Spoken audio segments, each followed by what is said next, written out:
Welcome to the Holistic Career Change Podcast, one-stop shop for everyone feeling stuck in their career and who are looking to identify, change, and succeed at their new fulfilling work. I'm your host, Dilma Oseita. Let's go. Hi, everyone. So excited to be recording and sharing this space with you. And by the way, I'm so grateful to each and every one of you who take the time to send me a message and share your thank yous and your favorite takeaways. It makes my heart so full. I am very aware how busy we all are, so the fact that you spend some time with me every week just means the world to me. So thank you. Today I have an inspirational and educational interview for you with a master channel, Ashley Dufresne. We speak all about purpose from a little bit of a different angle, from the spiritual point of view. As someone who channels higher frequency beings, Ashley shares with us what purpose is. She answers to the question if everyone has a purpose. We talk about the main pitfalls in finding, or rather rediscovering, your purpose, as we all already have it within us. So there's going to be lots and lots of soul-shifting pieces, laughter, abundance of love, and validation for those of you who are on the journey of reorganizing and realigning your life so you could start embodying your truth, whatever it is for you. So Ashley will be introducing herself in a moment in the recording, but I wanted to share with you how Ashley and I met. And when I say met, I have to add quotation marks in there because we've never met in person. And I bet so many of you can relate to that especially lately, we are expanding our network and friendships virtually. So Ashley and I have actually collaborated on a book called Your Daily Dose that is due to come out in May. And the book will contain what we lovingly called prescription for ambitious people who are looking to reduce stress and reclaim their vitality. As you know, finding a balance between career and your home life is often a matter of managing your time and learning how to prioritize your activities. So this book will have 52 actionable tips. That is one tip per week to help you manage the 4 pillars of well-being: purpose, mindset, physical, and emotional aspects of your life, so you could create more wellness, balance, and of course, my favorite, joy. So Ashley and I contributed to the purpose pillar, and we're not the only ones. Actually, there is a bunch of other amazing collaborators who are top wellness leaders in their own fields who were selected by Jamie McLean and Sharon Weinstein. So what's the space? The book will be available on Amazon and probably some other outlets.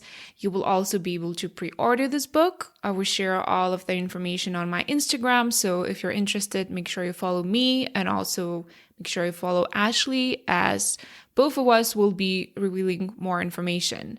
You guys, I'm a wellness and self-development junkie. Okay, and have been for years, and I cannot be more excited and honored to be collaborating to this book, as it's going to be so easy to use, and I love the structure of it. 1 tip per week with instructions, examples, anecdotes, and you can use it in a way that will not be overwhelming to you. I have to admit firsthand, sometimes when I get books, I want to implement everything yesterday. I get overwhelmed and there's just too much information, and in the end, I just drop the ball. So that's why we really worked very hard to make sure that the structure makes sense for someone who is busy. Can you tell I'm excited? Not sure that is coming across. Anyway. So this episode is not about the book, however, I just wanted to share that with you. And without further ado, here's my interview with Ashley. Enjoy. Hi, everyone. Welcome back to the Holistic Career Change Podcast. I've really missed you guys. You know what? Every week, I almost find myself speaking to you in my head and be like, oh yeah, I really have to mention that in my next episode. And today, I have a very, very, very, very special one for you because I have an amazing guest today on the podcast, Ashley Dufresne. And I cannot wait to introduce you guys to her and to listen to her share her very unique spiritual perspective on purpose. So, Ashley, maybe we could start with just you introducing yourself a little bit. Hi, first, I just want to thank you for inviting me into your space. It's such an honor to be here and to share here. So, about me, I am a master channel energy alchemist and life's purpose mentor. And I blend my background of my formal education of psychology with spirituality to help specifically empaths and highly sensitive people gain more clarity and confidence in the highest expression of themselves, to lead their purpose. And ultimately, most people that I work with start their own business or evolve the business that they have. Amazing. I love that. I always say that I kind of in my own personal coaching experience when people come to me to ask for help, I tend to sort of weave into my spiritual side as well, but I do not necessarily present it like that. So that's why I really wanted to make sure that we have you today to share a little bit about your journey. And I think that's one burning question I would have if I was listening to the podcast is knowing how your journey began. And I know that you're a channel. Maybe you could also talk a little bit how you ended up embracing your gift. And what was it like being you before you really became who you are today? Because I know sometimes we need to go through this hero's journey to really embrace our gifts. Oh my gosh, yes, absolutely. It truly was a hero's journey. Yeah, so where do we begin? So I actually, from a really young age, knew that I was meant to be doing something bigger, doing something like leading some kind of bigger purpose. And that scared me. I'm like, who am I to do that? Like, what does that even mean? How can I do that? And I've been spiritually sensitive and a medium and a channel my whole life and didn't really know how to navigate that. I was raised Catholic. And so it was definitely not really accepted in my household. And fortunately, my parents didn't like shame me or anything for it, but it definitely was not really believed. And they just kind of called me very creative. They're like, oh, you're just so creative. Oh, that's so nice. Like just a lot of dismissing and, a lot of gaslighting, which I think is pretty common for empaths in general. Mm-hmm. So, yeah, I'd say before I really started embracing my gift of channeling, I felt like I was crazy. And that's actually what brought me into the realm of psychology. I started studying psychology when I was 12, and later got my degree. But because I just wanted to figure out what was wrong with me, like what was going on with my brain. Like I had to figure it out. I'm a very logical person, which is like probably hard to believe being like a spiritual mentor, but I'm very logical, very cerebral, need like finite answers for things. I've obviously grown out of that quite a bit as I've allowed a bit more of my spirituality to, run the show. But growing up, that was a big safety mechanism, having those finite answers, math, science. And so I tried to kind of figure out what was quote unquote wrong with me by looking in the science realm, looking into psychology and what was going on in my brain. Fortunately, psychology, like studying the psychology kind of helped me lead my way into spirituality. And so it allowed me to kind of discover this on my own and kind of understand my process. But yeah, it definitely was a terrifying experience. I mean, my only real resources and references to spirituality, channeling, mediumship were like horror movies. And so, Wow. right. So like, I just felt like I was being haunted all the time. I thought I was cursed. So yeah, I'm so glad I'm not there anymore because that was absolutely terrifying. I can only imagine. I'm so afraid of horror movies. My partner is obsessed with horror movies and he keeps on trying to convince me to watch one. I'm like, no, I know this is real. I do not want to watch this because I know it actually exists, those other realms.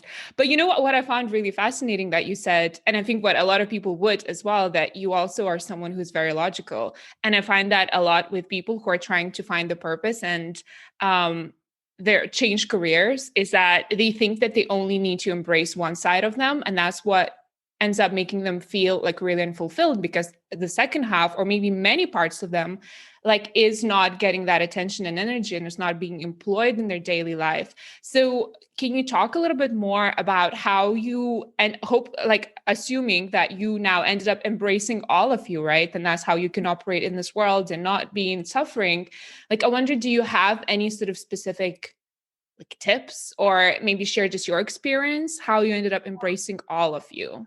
Yeah, that is, I love that you brought that up because I see that quite often. Really looking at life's purpose as like a math equation, like one Yeah. plus one plus one equals. Yeah.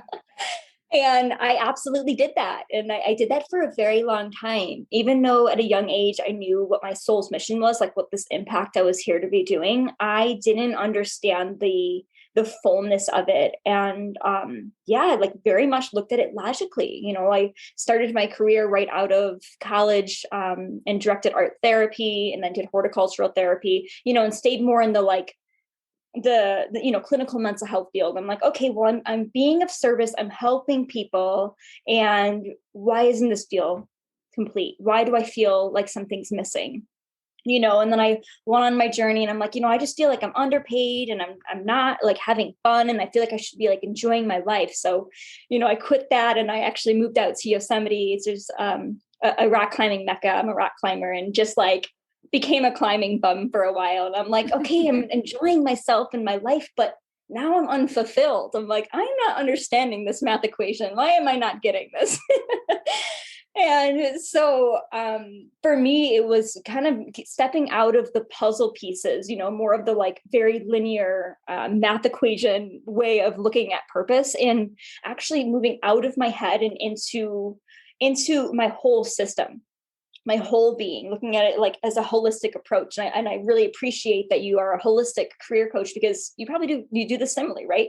It's Yeah. the systematic approach to finding your purpose. So really working on each and every layer of yourself, and every aspect of like your passions and your interests and your gifts and your values, to really align and create this like 100% wholesome purpose here of what it is that is going to light you up the most, bring you the most joy and the most fulfillment.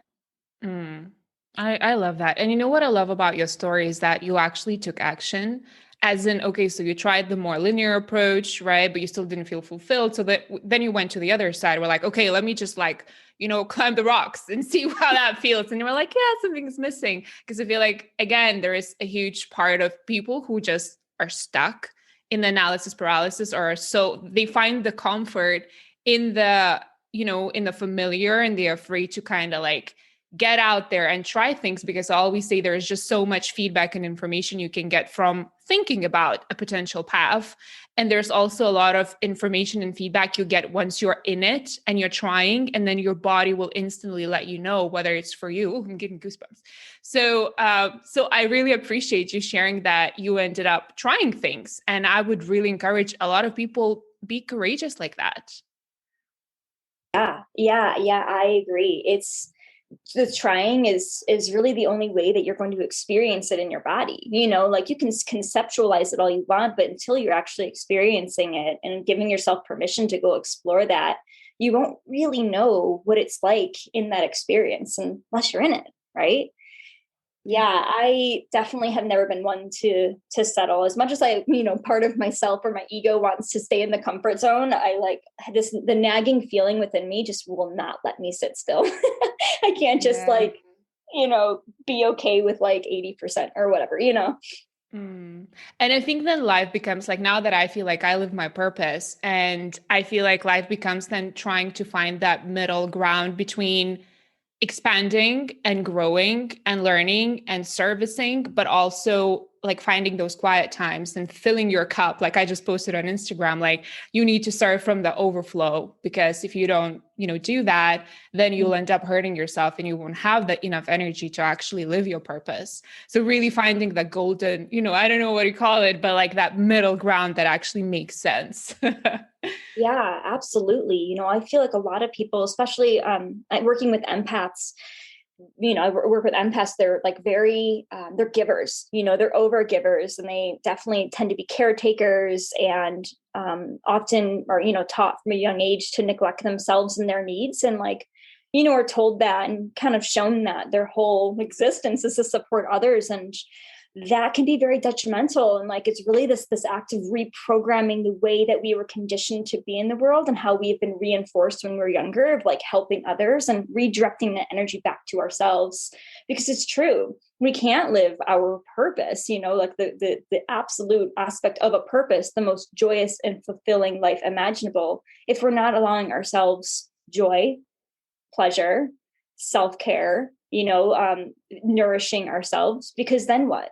Then we're just living a mission-based reality. And we're meant for more than that. We're not just meant to fulfill a mission or fulfill a task. We're not robots. We're humans. We're meant to be living joy. We're meant to be experiencing the full spectrum of emotions. We're meant to be feeling lit up and inspired, and in turn, inspiring others. Okay. Amen. This recording is complete. That's the main message. I think we're done here. So in the work that I do, as like I blend the psychology and the spirituality, and a lot of people, when they work with me, they just want me to channel for them their purpose, and they just want to like figure out what their purpose is. One of the greatest struggles that I see people trying to step into their purpose get met with is maybe they know their purpose, and then when they go to actualize it, they're hit with all sorts of stuff. They're hit with limiting beliefs and old stories and energy loops and blocks and like paralysis analysis and all of this stuff under the surface. And so knowing our purpose alone isn't enough to live it out.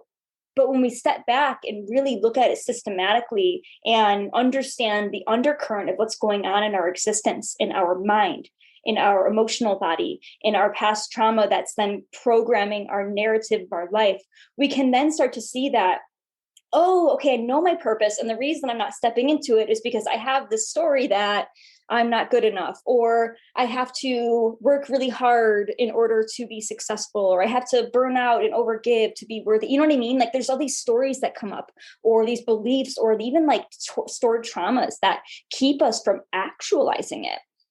So when we know it, and I see this happen all the time with people, they'll like click and they go, aha, I know my purpose. I got it. Yes, I can do it. And then, they get hit with this thing, that thing, that thing. And so before I even allow people to discover their purpose in my programs, I don't even talk about purpose until like halfway through the program, which shocks people. But the truth of the matter is because this back work, we're like really getting aware of who you are and like the depth of like every layer of yourself and your story, and like, just like really approaching yourself systematically.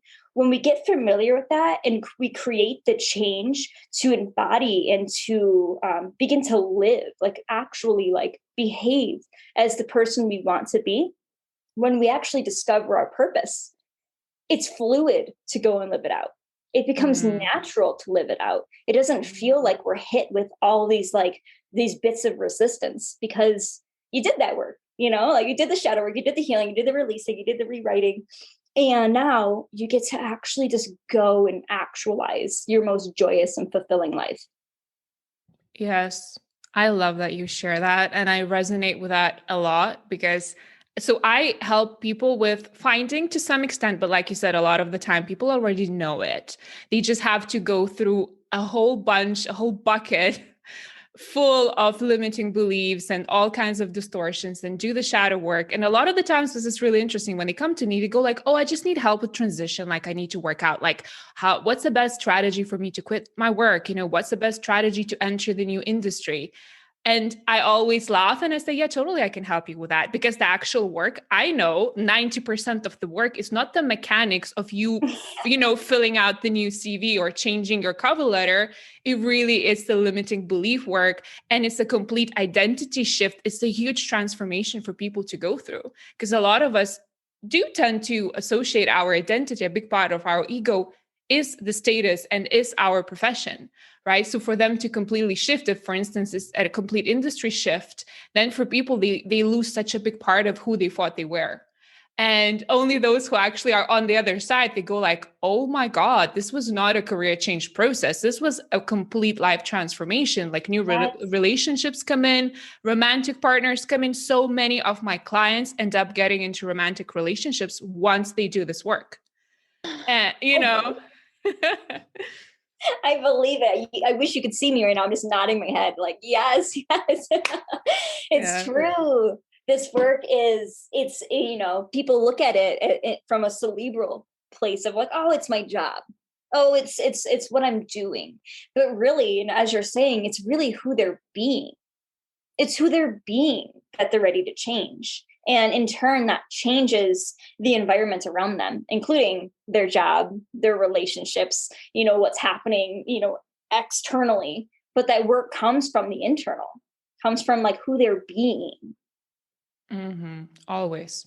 Okay. So I feel like we're getting ahead of ourselves because we're getting excited. So what I wanted to ask you, for those who are not exactly familiar, maybe you could tell a little bit and explain what channeling is and what it's like for you to channel, like your personal experience, because I know there are different ways to do that, I would assume. Mm-hmm. Great question. I was thinking about this as I was like first starting in my story. I'm like, I'm wondering if they know what channeling is.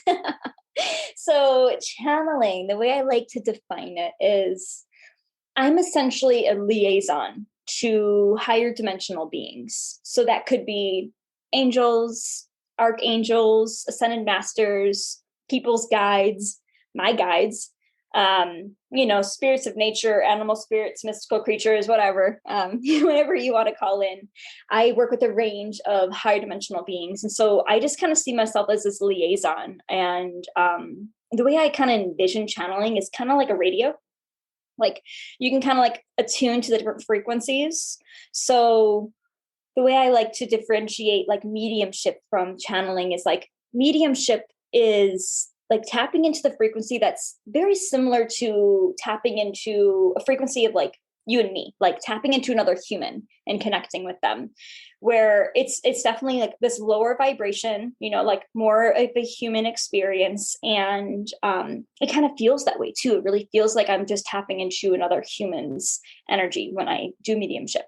Whereas when I attune that radio, and kind of shift gears and attune it to that higher frequency, it feels entirely different to be channeling in an ascended master or like my guides, or even the consciousness of somebody's business. That feels like a completely different experience because of the frequency that I am attuned to, that I've like attuned my radio to.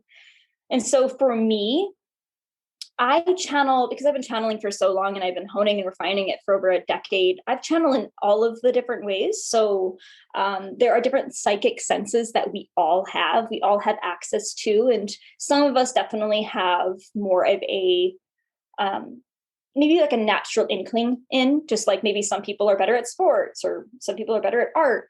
Some people may just be more tapped into their psychic senses and more tapped into their ability to channel, but we all actually have the ability to hone and refine our channeling. It's our birthright to be able to connect with, our soul and our higher self and really beings beyond ourselves to support us and guide us in this lifetime. And so the different psychic senses are, some people see, physically see something in front of them. Some people hear, so like an auditory experience. Some people get like a downloaded knowing. So it just sounds like their thoughts, but it's a different voice. Some people feel the channeling in their body. So it's more of like a somatic experience. Some people actually taste and smell. Usually in mediumship, those senses are more activated when I do mediumship. But for me personally, the ones that I feel the most comfortable with, I actually hold boundaries and teach my students to hold boundaries, because, we don't have to channel in the ways that it comes through if we're uncomfortable with it. Like I'm very uncomfortable with like seeing something in front of me. That's terrifying. It's very triggering.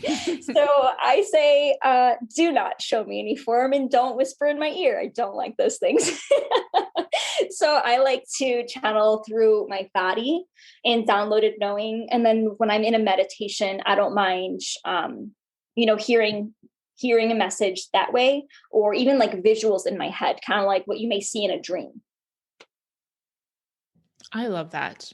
I mean, I practice some of it in my private life, and I think a lot of people will have a question, which is if you're a clear cognizant, so you have a knowing, right? How do you recognize the difference between what is your thought created by, say, your ego or your monkey brain, and what is an actual download or a message from your higher self or your spirit guides? Is there a difference in sort of quality, the vibration, the frequency that you need to almost like train yourself to differentiate? Yes, what a great question. Yes, yes. So it's actually just a matter of practicing and actually getting familiar with the voice of your ego sounds like, so that you're able to differentiate when it comes up versus when your soul speaks or when your guides speak. The more you do it and the more you kind of identify what the voice is and notice what it feels like in your body or like the energetic experience of it, the easier it will be to identify and hone your practice and really get familiar with and like strengthen that connection to your guides or your higher self or whoever it is that you want to be connecting with. So often when people start channeling, their ego's in the way. This is so natural. Like, we're humans. Like, this is a part of our experience. Our ego is a part of us. It is not a bad thing. It is like what has kept us alive. I love my ego. Yeah. But when we go to channel, it often comes in and acts as a filter. And so a lot of times when people start channeling, they may be receiving a message, but it's filtered by the ego. So that means, just like to give a little background of the ego, it functions from what you have done before and what you have seen before. So it pulls from your subconscious experience of like what has happened in the past. So what like the different boxes you categorize things in, and maybe what you've seen before or heard before from others. So when we receive a channeling, the ego comes in and tries to compartmentalize and figure it out and go, okay, this feels like that thing that I've done before. Or, oh, wait, I heard someone say that once, probably this. And then it will kind of like translate and like create a different message. So it ends up being like a less true channeling. But with work, you can learn to notice when the ego's coming in and do the practice of like what I call sidestepping the ego. So letting it just like step aside and be a witness without attaching or trying to understand what's coming in, and really just be an observer of the messages or the guidance coming through. So it's easier for you to see it and feel it at its wholest state without trying to immediately put it in a box of what you've seen before or heard before or done before, and letting it just be like it's authentic channeling. Mm, I like that. That makes sense. Because yeah, you're right, because ego does operate on historical data, right? So it will try to frame it in familiar sort of terms. Mhm. So that makes perfect sense. And another question that I had from what you said, so you said you channel higher dimensional beings. So how do you know? Is it basically when someone comes through, was it whether they ask for guidance for the business or the personal guidance? Is it whoever comes through, like you channel, or do you call upon someone specific for certain different sort of occasions and different people? Mm, good question. A little bit of both. So, for instance, people will come to me with business questions, and whether like launching a program or they're creating something. And so, if they're depending on what it is, I may like personally ask for something. So, like, maybe I'll call in the consciousness of their business and ask that question, or I'll call in the consciousness of their aligned client and ask, them what they would prefer to see in their launch plan or their marketing. So sometimes I will like call in someone specific or call in a frequency specific that's going to support, the question that's being asked. But often when a client comes to me for something that isn't so pinpoint that I like know who would be the best one to ask that question, I'll leave it open and I'll let whoever wants to channel for them to come forth and share their guidance. Okay, that makes sense. That makes sense. I'm happy with that. I resonate with that. Okay, okay, cool. So, as you already mentioned, you work with empaths and you help them to find their soul's potential, to instill the clarity and the confidence, to express themselves, to live their purpose. And maybe you could talk, and I know that we kind of covered a little bit about that. You mentioned that, but maybe you can talk a little bit more about what purpose is from your standpoint? Yes. Everybody has a purpose. And the way I define purpose may be a little bit different than others. To me, your purpose as a human being in this lifetime is to live the most joyous and fulfilling life imaginable, period. And so that means everybody's experience with their purpose and what that looks like can be vastly different depending on the person and what they desire and their values and their passions and, what's fulfilling to them, what's joyous to them. And so for me and how I guide my clients through the process of discovering their purpose, I break it down into different categories. So like soul's mission is one of those categories. And soul's mission, I define differently than life's purpose. And the soul's mission is the natural impact that you come into this lifetime with. And I work a lot with empaths and spiritually gifted people who have this inkling that they're meant to be doing something more. So this is a bit more prevalent for those people that I work with, but everyone has a natural impact. This could be the natural gifts that come up, but often it's the natural impact we have in our relationships, whether it's with strangers we meet just like in passing or, in our family, like the roles we play out there. And often if we aren't like actively engaged with our soul's mission, it plays out in our romantic relationships. And so people will often get frustrated and wonder why these same cycles are playing out in their romantic relationships. And it's because that's their natural impact. And they came here to fulfill that. But with that being said, often when we're not actively engaged with our soul's mission, it can play out in ways that are, less joyous. We might be a catalyst for people and that might not feel very good. It may be less fulfilling as it's maybe frustrating and maybe doesn't leave like a huge impact, but just like small little bits. And it may not be as profound as like maybe if you were to really hone in this soul's mission in your career path or in your business.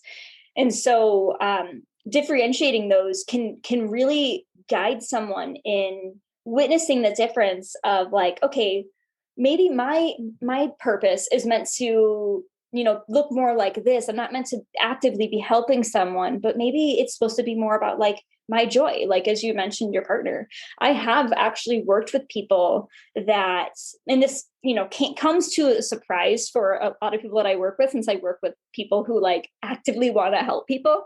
Not everyone is meant to like help other people.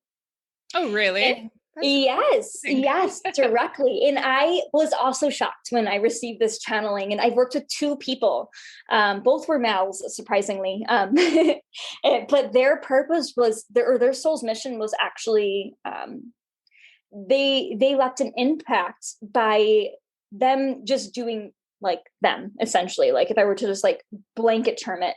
So essentially their purpose was for them to be focusing on themselves and like the betterment of themselves. So one of them was like an ultra athlete, and by him focusing on like his fitness and his goals and achieving these things, in turn he was affecting people as he was inspiring people to push the human limit and like just see what's possible from a physical and mental standpoint.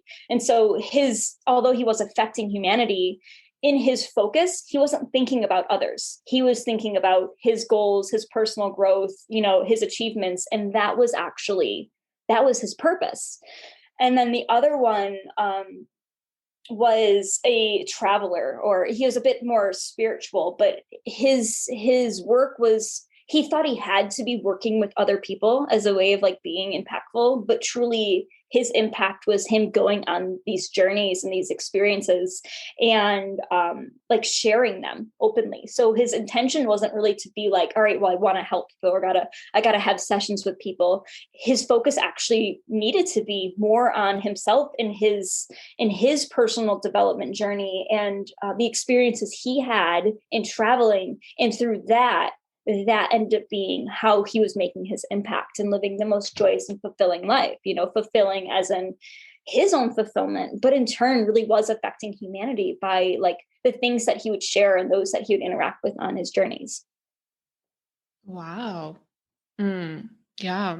So I know that you mentioned that all of us, we essentially have an ability to channel and we have access to all of that information, but some of us are not as attuned to it yet. Hopefully, more and more people will be doing this work and naturally sort of being able to access that. I don't know, it's just like a treasure trove really of information. I feel like when you get a download and sometimes it's like, oh my God, did you guys know there is this other world around you and this information is available for you? Um, but but folks who are not attuned and perhaps they cannot like, hire a channel like someone like you, is there any advice or guidance you could give them so that they could do the work on their own and they could like discover, or what I call rediscover, the purpose? Because essentially we already have it. It's within us, right?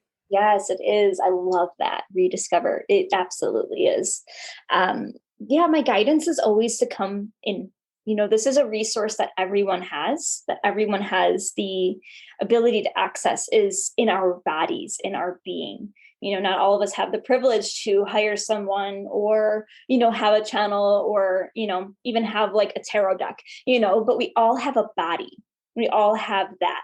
And so my invitation is always to come back within and give yourself time to really witness and give space to every aspect of you, your physical body, your mental body, your emotional body, even your energetic or your auric body, the energy around you, which is all you and your experience and what you've picked up on and what you've held. And the more you give yourself permission to really be a witness, an observer of your experience and not take it on as like, this is me, the more you actually will begin to learn a whole lot more of how your system is working and operating and how it is currently navigating and narrating your current reality.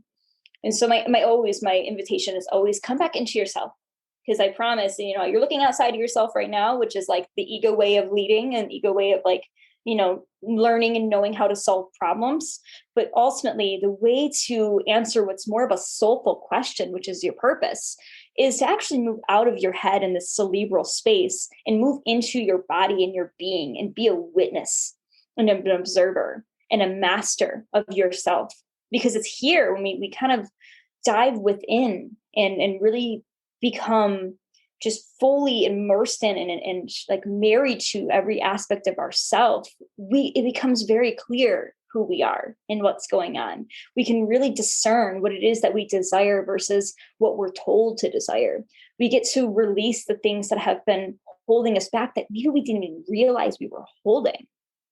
And we really do invite in so much more freedom and play and pleasure and expansion in our life experience when we just give ourselves those moments to just go within instead of looking beyond. That's beautiful. I love that.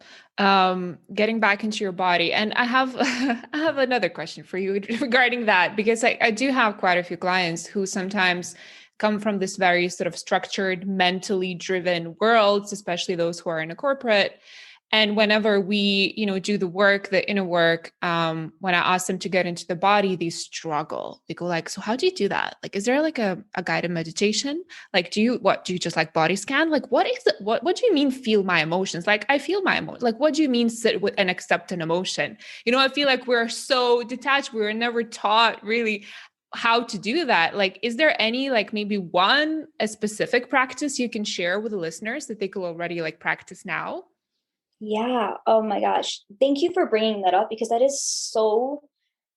that's such a valid experience. And I want anyone that has been experiencing that and like feels that like guilt or shame, their inability to really tap into their emotional body or get into their physical body. I just want to like validate you in your experience because this work isn't taught. You're so right, Elma. Like this isn't stuff that we're taught in grade school or in high school or even grad school, like no one teaches us this stuff unless you go to school for like psychology or social work or you get trained in like energy work or whatever. Like this isn't just accessible to the public. So like you are not alone. You are not broken. You just haven't learned yet. And that's okay.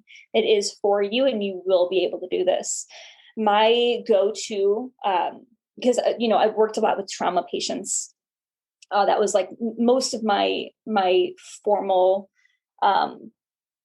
outside of my own business, but like when I worked, I never worked in corporate, but I worked for mental health facilities. I worked with trauma patients, and not physical, more mental and emotional trauma. And they had a really hard time getting into their body too, because it didn't feel safe.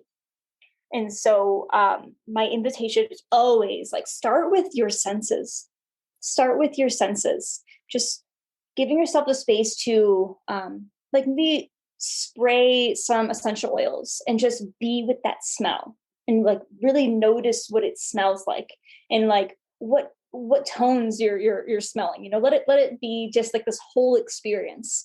And then use your feel, like use your hands to touch textures. So maybe you have a really fuzzy blanket that you like, and take the time just to close your eyes and feel that blanket on your hand and on your arm, and what that feels like, what that sensation feels like.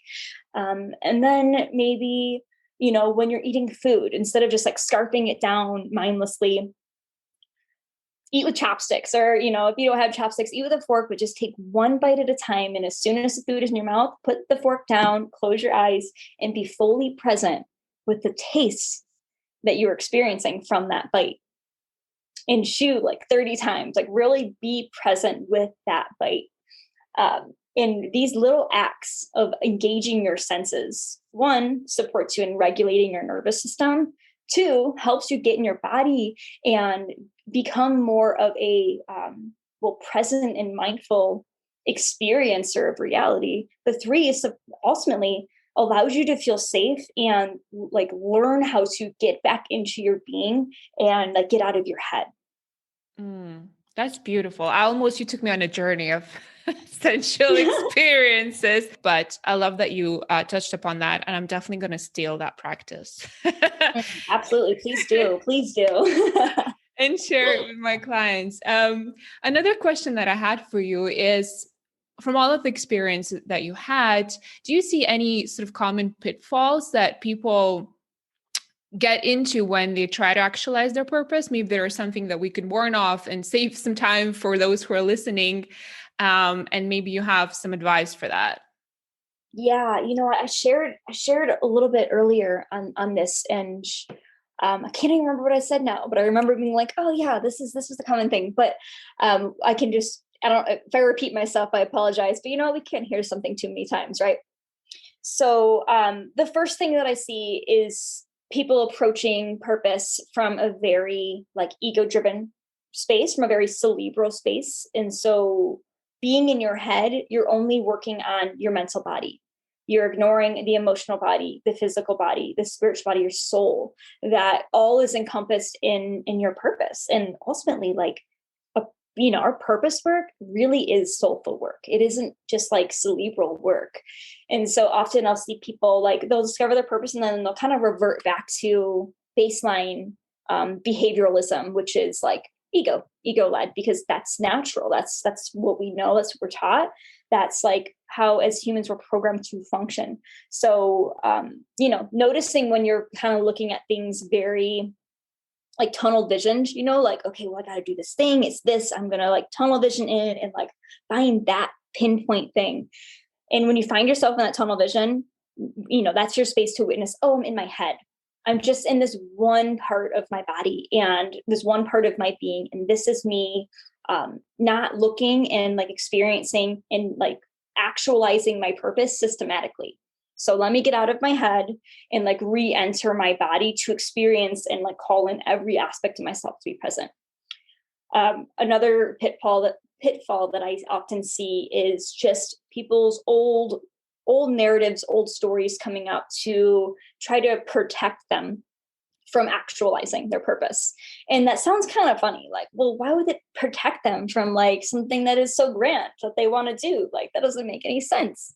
Well, the ego isn't just about like leading you into the life that is the most joyous, that's the most like comfortable. It really leans you and wants you to be in a space that's familiar.